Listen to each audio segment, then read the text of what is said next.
Bismillahirrahmanirrahim. Allahu Akbar. Allahu Akbar.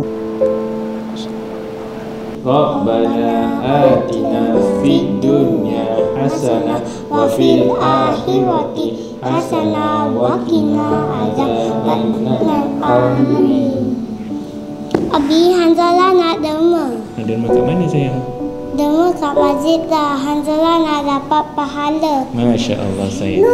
Umi, boleh tolong ambilkan tabung? InsyaAllah boleh. Bismillah.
Bismillahirrahmanirrahim. Bismillah walhamdulillah wassalatu wassalamu ala rasulillah Sayyidina Muhammadin wa ala alihi wa sahbihi wa mawala.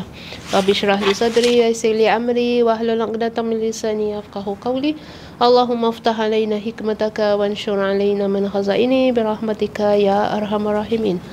Assalamualaikum warahmatullahi taala wabarakatuh. Apa khabar?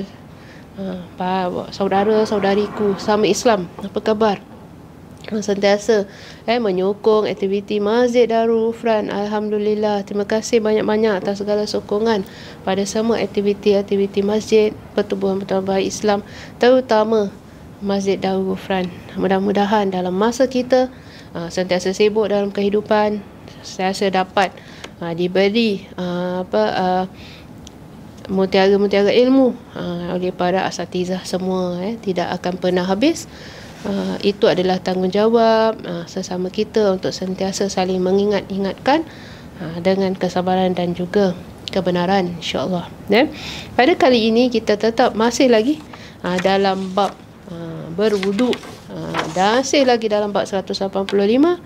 Minggu-minggu yang sebelumnya kita membahaskan tentang keutamaan berwuduk, kelebihannya, dan juga bagaimana wuduk itu dapat menghapuskan dosa antara satu wuduk ke satu wuduk, solat kepada satu solat, dan bagaimana kelebihan wuduk itu memberikan cahaya yang sangat-sangat diperlukan sebagai umat Nabi Muhammad pada hari akhirat kelak.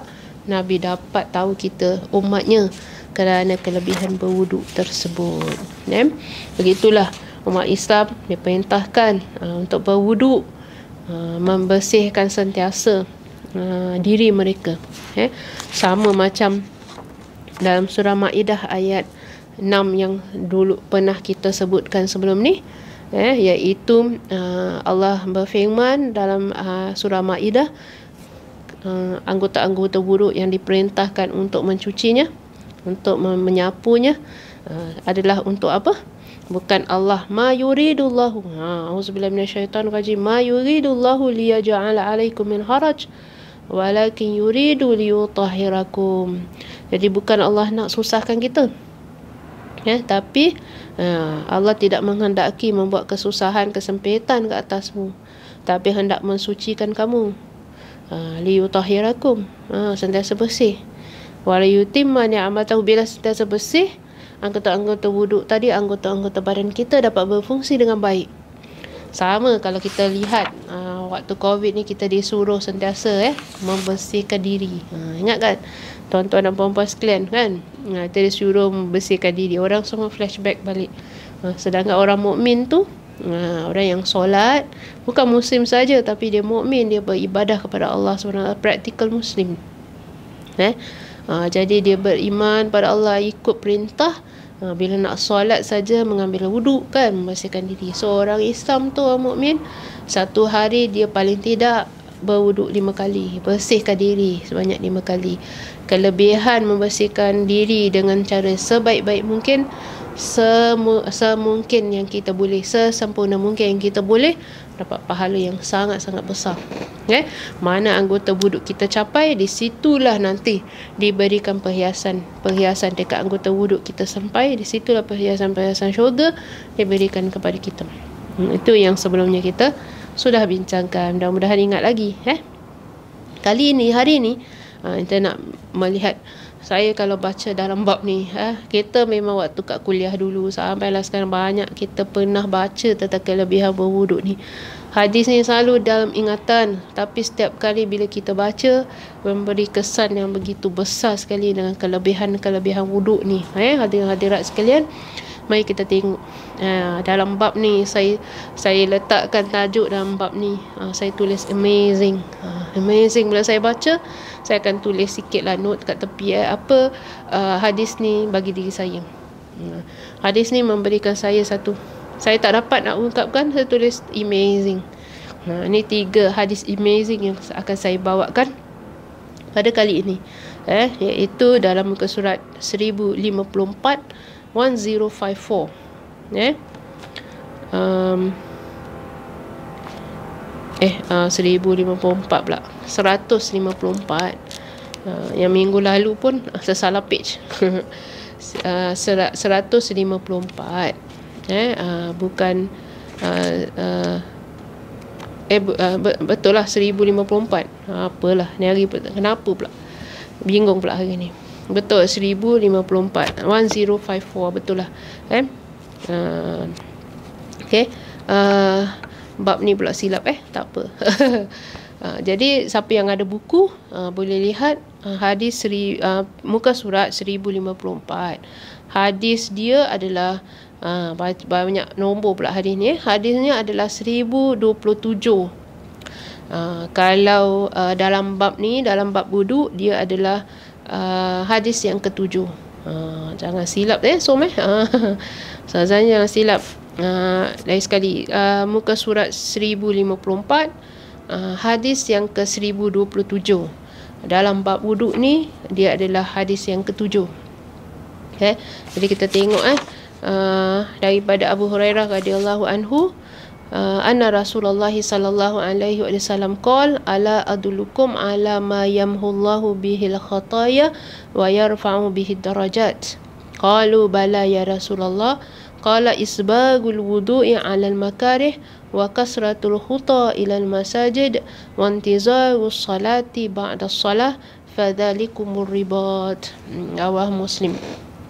Kita dalam hadis ini disebutkan, dibawa daripada Abu Hurairah radhiyallahu anhu pula, bahawasanya Rasulullah sallallahu alaihi wasallam bersabda, sukakah engkau semua kalau saya tunjukkan akan suatu amalan yang dapat melebur semua kesalahan dan dengannya dapat pula menaikkan beberapa derajat.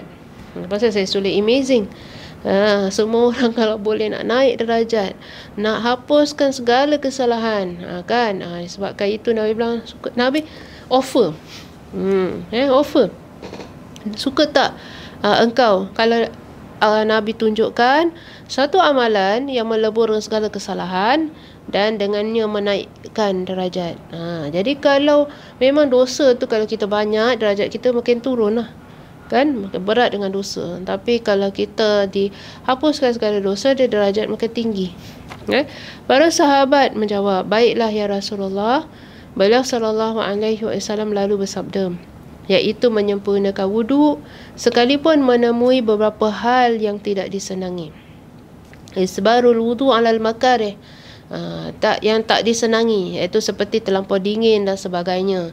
Ini hadis ni nanti kalau dalam bab wuduk tentang fikih dalam bab wuduk ni, Kalau orang menghadapi kesukaran, ambil kadang-kadang sejuk, negeri sejuk kan, itu cubaan dia lah. Tapi dia tetap ambil wuduknya sesempurna yang mungkin dia buat, walaupun dia menemui beberapa hal yang tidak disenangi, seperti terlampau dingin dan sebagainya. Banyaknya melangkah kaki untuk ke masjid. Jadi pertama, isbarul wudu' alal makarih. Walaupun kita susah dalam kita nak berwuduk tu, kita laksanakan dengan sebaik mungkin. Kedua, wa kasratul khuta ilal masajid. Jadi banyakkan melangkah kaki untuk ke masjid. Jadi mereka yang selalu kerja kat masjid ni, daripada walaupun bekerja, tapi jadikanlah kelebihan kita kerja kat masjid tu mendapat pahala seperti ini. Memperbaiki kerja kita dengan sungguh-sungguh, bekerja kat dalam masjid. Pahalanya besar sekali melangkah kaki untuk ke masjid. Dan wantizarus solah ba'da solah. Kita menantikan solat sesudah melakukan solat yang lain yang sebelumnya. Kita tunggu. Maknanya tu kan tunggu sajalah. Maknanya beribadah daripada satu solat ke satu solat yang lain. Bukan combine solat nak tekat akhir-akhir kan. Jadi memperbaiki wuduk. Ini kelebihan. Yang lain tu Nabi sebut satu keutamaan besar lah. Memanglah satu keutamaan besar bagi mereka yang dapat solat malam. Itu adalah sunnah-sunnah. Tapi yang disebutkan pada kita untuk kita jaga adalah wuduk kita, kemudian solat kita. Solat disebutkan tunggu solat selepas solat yang sebelumnya, tunggu solat yang akan datang. Maknanya solat on time, solat pada waktunya, important. Kadang-kadang jangan kita buat banyak yang sunnah, nanti yang wajibnya kita lari-lari, kita miss misalnya. Jangan. Yang wajib tu mesti uphold, perbaiki sentiasa.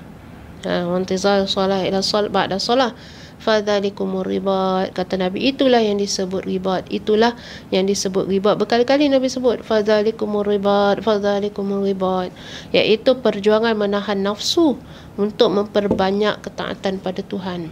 Itulah yang dinamakan fadzalikumur ribat. Benda itulah yang dapat menahan nafsu, yang akan menguatkan diri kita tu dapat menahan nafsu untuk memperbanyakkan ketaatan pada Tuhan. Mereka yang dalam keadaan begini, sudah tentu kata Nabi, terhapus dosanya dan dinaikkan derajatnya. Sebab itu saya namakan tajuk ni adalah amazing. Sangat-sangat luar biasa kelebihannya kan. Jadi apa yang nak disebutkan dalam hadis ni, wuduknya mesti bagus, walaupun dalam masa-masa sukar lah. Kalau masa-masa senang memang okey lah, tak ada cabarannya. Bila ada cabaran tu dalam masa-masa yang sukar lah, kita buat juga dengan cara kemampuan kita. Kemudian banyakkan kasratul huta ilal masajid dengan tizarus salah ba'da salah, semua berkenaan dengan solat kan. Tapi bermakna orang-orang yang lelaki terutamanya banyakkan ada langkah-langkah ke masjid sentiasa.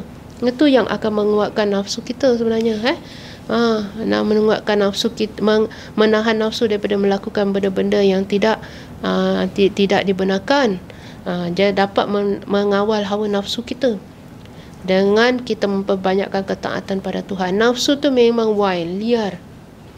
Bagaimana untuk kita nak kawal nafsu kita dalam masa-masa akhir zaman ni, yang orang sebut akhir zaman ni, dalam masa macam-macam cabaran dan cubaan yang kita nampak, kita dengar, yang sampai kita tak tahu mana betul ataupun tidak. Dekatkan diri pada Allah Subhanahu Wa Taala. Nak kat masjid, jangan banyak kita bercakap-cakap dengan perkara-perkara yang boleh mendatangkan dosa.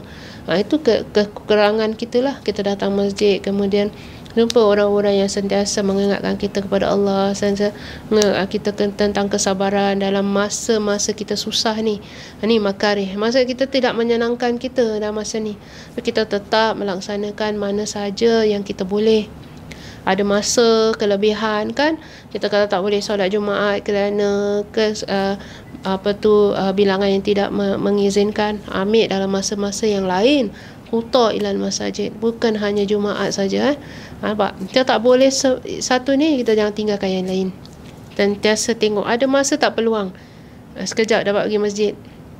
Walaupun siang mungkin kita kerja, malam ada masa tak sekejap sebelum balik, nak sekejap singgah masjid untuk solat maghrib, kerana mungkin waktu itu tidak ada banyak orang yang mencari kota tadi untuk dapat masuk solat berjamaah. Kita cari waktu yang orang tak nak ataupun orang tak dapat, kita cari. Mudah-mudahan dengan kita semangat kita untuk mencari, insya-Allah ada bahagian kita di situ. Okay? Kemudian hadis seterusnya, hadis yang ke-8 dalam bab ni, an Abi Malik Al-Asy'ari radhiyallahu anhu qala Rasulullah sallallahu alaihi wasallam at-tuhuru syatrul iman, rawahu Muslim. Pendek saja hadisnya, pendek. At-tuhuru syatrul iman, ya, rawahu Muslim. Wa qad sabaqa bitulihi fi babis sabar wa fi babil hadis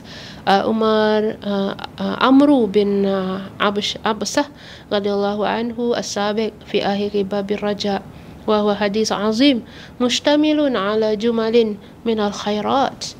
Di sini hadis ni, at-tuhuru syatrul iman ni, di sini disebutkan dari Abu Malik Al-Asy'ari, katanya Rasulullah sallallahu alaihi wasallam bersabda, bersuci itu adalah separuh keimanan. Mestilah mesti, kerana nak sampai ke solat kita kena berwuduk dulu. Berwuduk adalah untuk membersihkan diri. Jadi orang Islam tu sepatutnya sentiasa kena mendekatkan kepada kebersihan, bersuci. Diriwayatkan oleh Imam Muslim yang sudah lalu kelengkapan panjang dalam bab sabar. Jadi dalam bab sabar pun hadis yang ke-25. Sekarang kita ke hadis yang 1027. Hadis yang sebelum itu hadis yang ke-25 dalam bab sabar sudah diterangkan panjang lebar dalam bab bersuci itu adalah separuh iman, sudah pernah mention dalam hadis ke-25. Dalam bab ini termasuk pula hadisnya Amru bin Absah yang sudah diuraikan dalam bab raja, pengharapan. Jadi hadis ni banyak kali keluar. Hadis itu adalah satu hadis yang agung sekali, yang memuat berbagai macam kebaikan. Dalam bab ar-raja, hadis wahwa hadisun azim, disebutkan adalah hadis yang sangat-sangat besar. That's why saya bilang amazing. Ini 3 hadis yang akan saya ungkapkan adalah hadis-hadis yang begitu hebat. Pendek je, at-tuhuru syatrul iman. Mustamilun ala jumalin minal khairat. Dia adalah hadis yang memuatkan berbagai-bagai macam kebaikan. Kemudian jadi wuduk ni termasuk membersihkan atau bersuci, at-tuhuru syatrul iman. Jadi kita sebelum bersuci kan, terniat kan, saja aku menghilangkan hadas kecil kerana Allah Ta'ala. Nawaitu raf'al hadasil asrar lillahi ta'ala. Saja aku niat menghilangkan, ataupun zaman dulu kita sebut mengangkat. Mengangkat tu, rafa' tu mengangkat maknanya menghilangkan. Menghilangkan hadas kecil kerana Allah Ta'ala. Jadi kita dah istinja, kita tak berwuduk, kita masih menanggung hadas kecil. Dah wuduk, hilang hadas kecil. Jadi itulah kelebihan bersuci.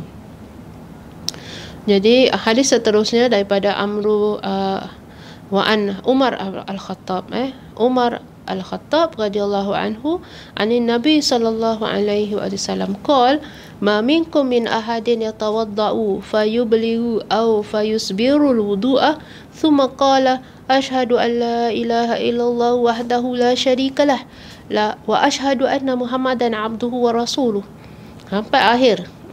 Sampai doa lepas wuduk. Asyhadu an la ilaha illallah wahdahu la syarikalah wa asyhadu anna Muhammadan abduhu wa rasuluh. Illa futihat lahu abwabul jannah as-samaniyah yadkhulu min ayyiha sya', rawahu Muslim.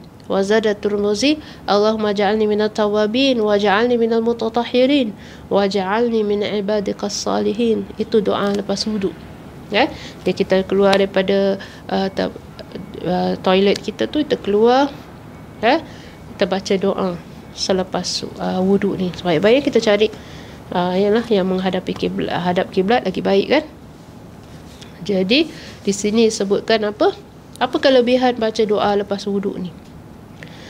Yang diriwayatkan Imam Tirmizi sambung lagi, iaitu asyhadu alla ilaha illallah wahdahu la syarikalah wa asyhadu anna Muhammadan abduhu rasuluh.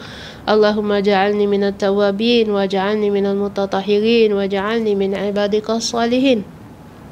Subhanakallahumma wa bihamdika asyhadu an la ilaha illa anta astaghfiruka wa atubu ilaik. Jadi kelebihannya apa?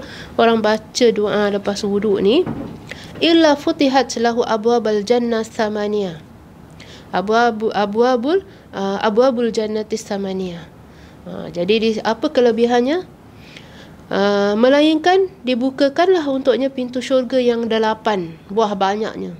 Jadi kita pintu syurga 8 pintu syurga tu dibuka untuknya. Ya dakhulu min ayyiha sya'. Diperbolehkan masuk dari pintu mana pun juga yang dihendaki olehnya. Orang yang baca doa lepas wuduk ni, dia syahadah dulu, asyhadu alla ilaha illallah wahdahu la syarikalah wa asyhadu anna Muhammadan abduhu wa rasuluh. Syahadah lagi kat situ, iaitu tiada Tuhan melainkan Allah, tidak ada sekutu baginya, dan kami bersaksi bahawa Nabi Muhammad itu ataupun Muhammad itu adalah hamba Allah dan rasulnya. Di situ dibukanya, kata Nabi, dibukakanlah untuknya pintu syurga yang 8 buah banyaknya. Ia diperbolehkan masuk dari pintu mana pun juga yang dihendaki olehnya. Maknanya nak pilih mana satu pintu 8 tu dia nak masuk, boleh. Sebab tu saya bilang amazing tiga-tiga hadis ni. Imam Tirmizi menambahkan ucapan di atas dengan Allahumma ja'alni minat tawabin wa ja'alni minal mutatahhirin. Ya Allah, apa maksud dia? Allahumma ja'alni minat tawabin wa ja'alni minal mutatahhirin. Maksudnya, ya Allah, jadikanlah saya termasuk golongan orang-orang yang bertaubat, dan jadikanlah saya termasuk golongan orang-orang yang bersuci. Jadi kita masuk orang-orang yang bertaubat. Minta Allah masukkan kita dalam kalangan orang yang bertaubat, sentiasa bertaubat atas kesilapan kita, dan mudahan kita dijauhkan daripada dijauhkan daripada segala kesalahan, dosa, dan maksiat jauhkanlah. Dan kita orang-orang yang bertaubat. Jadi kalau kita sentiasa bila kita ingat dosa kita bertaubat kepada Allah Subhanahu Wa Taala. Jadi taubat tu kan, syahadah tu kan, syahadah habis segala dosa-dosanya. Jadi dia syahadah kepada Allah Subhanahu Wa Taala, perbaiki balik iman dia kepada Allah Subhanahu sentiasa. Jadi satu hari kalau dia ambil wuduk 5 kali dia syahadah. Termasuk syahadah dalam solat kita semua. Syahadah lagi. Sentiasa dia memperbaharuinya. Orang minta kepada Allah, jadikan dia orang yang bertaubat. Wa ja'alni minal mutatahhirin, dan jadikanlah saya termasuk golongan orang-orang yang bersuci. Bersuci itu bukan saja suci secara hakiki yang jaga luaran ni, zahiriah dia je. Sucikan mulut dia, anggota badannya sama daripada segala benda-benda yang nampak dan tidak. Yang nampak tu bersih, nampak. Yang tidak tu jatuh segala dosa-dosa yang dia pernah buat. Baik dari segi perbuatan, dari segi percakapan, dari segi memek muka yang tidak baik, masa muka dengan orang semua, mengejek dan sebagainya. Sentiasa kita diingatkan oleh Allah, jangan buat perkara tersebut. Dah buat, istighfar banyak-banyak, jangan buat lagi. Itu termasuk orang-orang yang bertaubat. Bukan mudah nak sampai derajat orang yang bertaubat tu, hadirat sekalian. Bukan mudah, melainkan kalau Allah yang bantu kita. Sebab itu dia suruh minta pada Allah, Allah jadikanlah kami termasuk orang-orang yang bertaubat, jadikanlah kami termasuk orang-orang yang sentiasa mensucikan diri. Penting, kerana di antara azab-azab yang akan Allah timpa kepada orang-orang yang tak menjaga air kencingnya.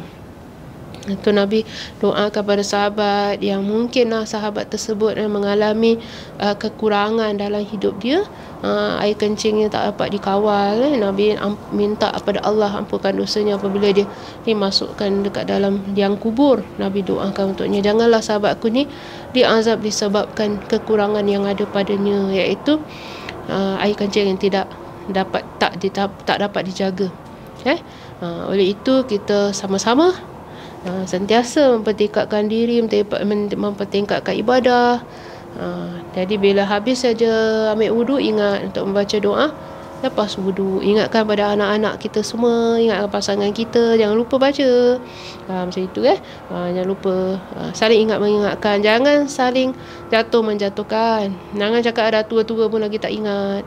Engkau ni orang dah ajar banyak kali pun tak ingat. Jangan begitu. Paling mudah itu taruh sign. Lepas habis wudu baca doa lepas wudu. Itu yang paling senang sekali. Mudah-mudahan apa yang kita baca kita dapat amalkan. Wa husni ibadatik sentiasa ibadah itu diperbaiki dan diperbaguskan masa demi masa, insya-Allah. Astaghfirullahalazim, astaghfirullahalazim, astaghfirullahalazim. Subhanakallahumma wa bihamdika asyhadu an la ilaha illa anta astaghfiruka wa atubu ilaik. Bismillahirrahmanirrahim. Wal 'asri innal insana lafi khusr illa alladziina amanu wa 'amilus solihati wa tawasaw bil haqqi wa tawasaw bis sabr. Wa sallallahu ala sayyidina Muhammadin wa ala alihi wa sahbihi wa sallam. Walhamdulillahi rabbil alamin. Wabillahi taufiq wal hidayah. Wassalamualaikum warahmatullahi taala wabarakatuh.